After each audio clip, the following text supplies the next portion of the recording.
Chapter 6. Free at last, Tom lay in the shed for 3 days. A stranger came to the Legree's farm. He was a young white man. He asked Legree, "Do you have a slave named Tom?" Legree lied. "No, there's no one here named Tom." Just then, a little slave boy pointed to the shed and said, "Tom is in there." The stranger walked into the shed. Tom knew it was young Johnny Shelby. "Master Johnny," Tom said, "what a fine young man you've grown to be. Praise the Lord, now I can die, happy." Johnny saw that Tom was hurt badly. "Oh, Tom, you can't die now?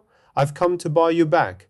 We saved enough money, just as I promised years ago."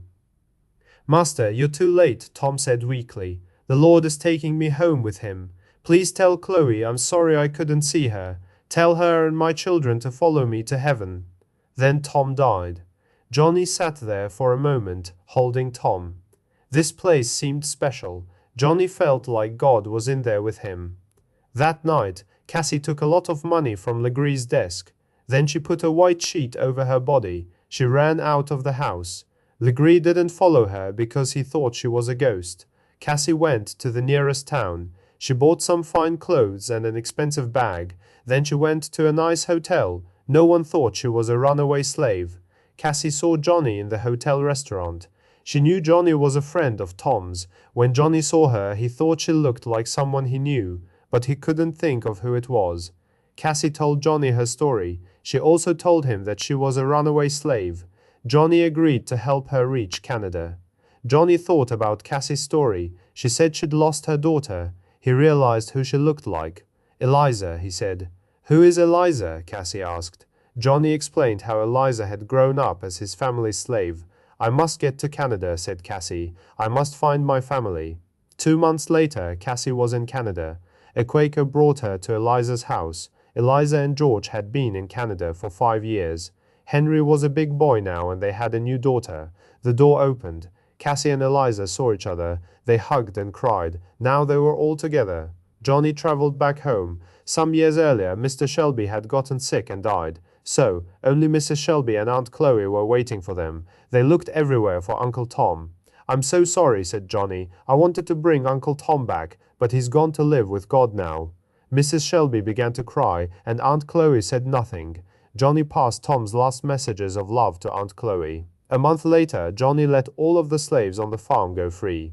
"Don't thank me for your freedom," he said. "Thank Uncle Tom controlling anger." Once, there was a young boy. This boy had problems controlling his anger. When he got angry, he would say the first thing that came to mind, even if it affected people. One day, his father gifted him a hammer and a bundle of nails, then said, "Whenever you get mad, hammer a nail into the backyard fence." In the first days, the boy used up half of the nails. Over the next weeks, he used up fewer nails until his temper was under control. Then, his father asked the young boy to remove a nail for each day. He didn't lose his temper. On the day when the boy removed his last nail, his father told him, "You have done good, boy, but can you see the holes in the fence? The fence is never going to be the same. Likewise, when you say mean things in anger, you'll leave a scar." The miser and his gold. There once was an old miser who lived in a house with a garden. The old miser used to hide all his gold coins under stones in his garden. Every night, before he went to bed, the miser went out into his garden to count his coins. He continued the same routine every day, but he never spent a single golden coin.